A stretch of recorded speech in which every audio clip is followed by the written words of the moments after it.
I have identified the following factors and barriers which seem to be the most influential from keeping young girls from choosing STEM careers.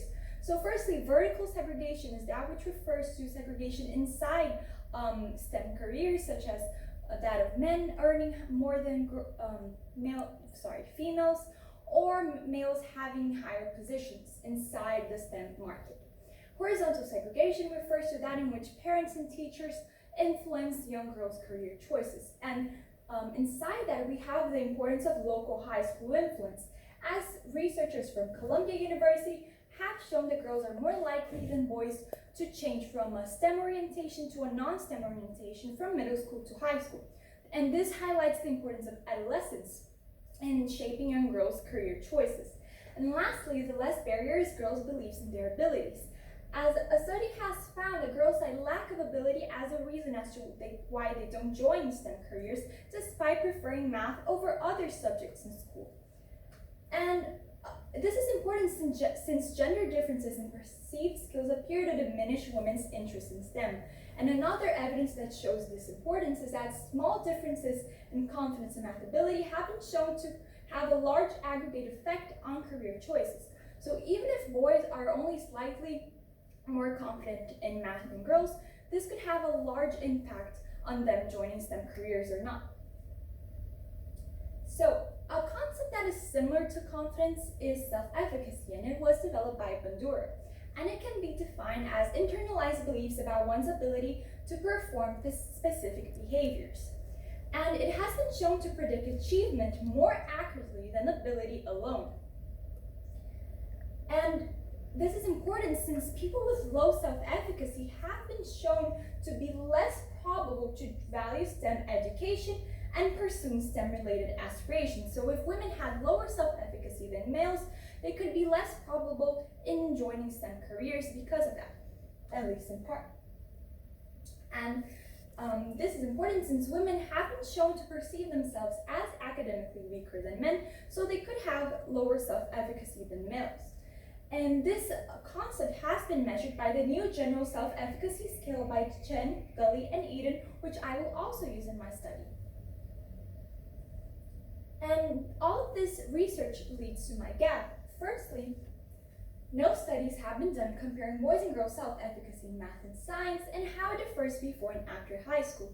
So if boys had higher self-efficacy than girls, it could show that they are more likely to pursue STEM education and STEM aspirations. Also, if girls have lower self-efficacy in high school and middle school, it would also show the importance of adolescence in shaping their career choices.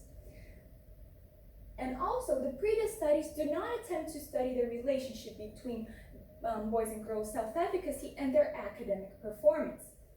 Meaning, if girls do not have a strong relationship between their self-efficacy and their academic performance, it could mean that they do not base their confidence in their ability to succeed in math and science on their actual performance.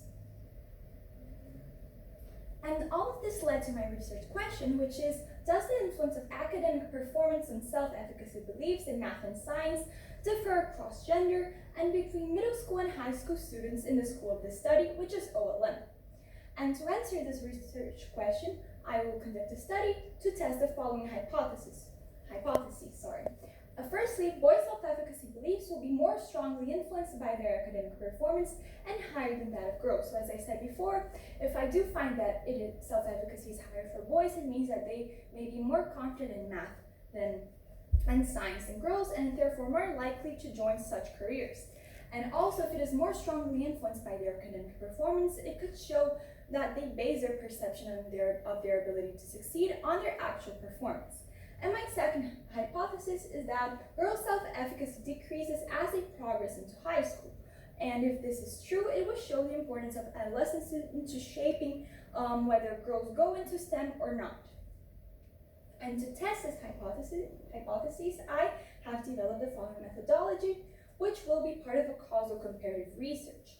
And according to the Encyclopedia of Research Design, this type of study must attempt to see how the independent variable affected the outcome by comparing two or more groups of individuals. In this case, the groups are females and males and middle school and high schoolers.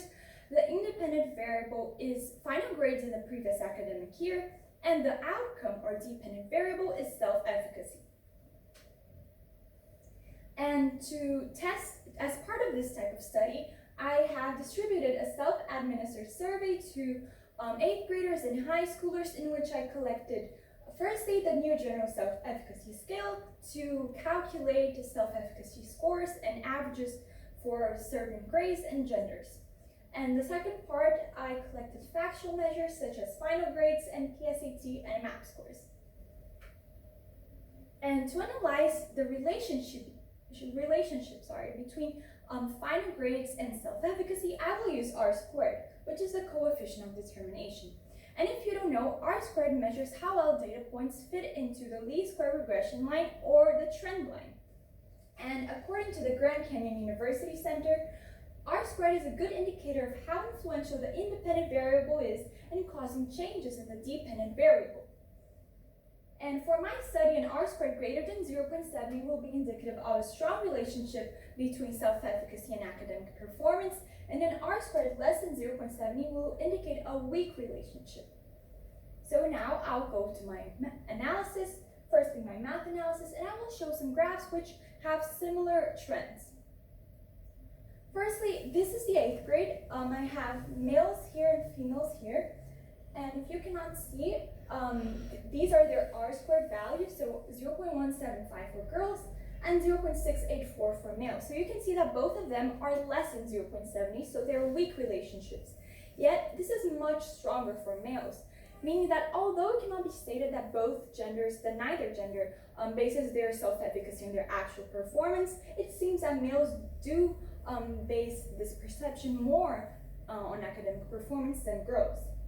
And a similar result was found for the 9th grade, as girls had an R-squared value of 0.464, which is weak, and so did boys, an R-squared of 0.506, which is also weak. However, once more, it is stronger for males than for females.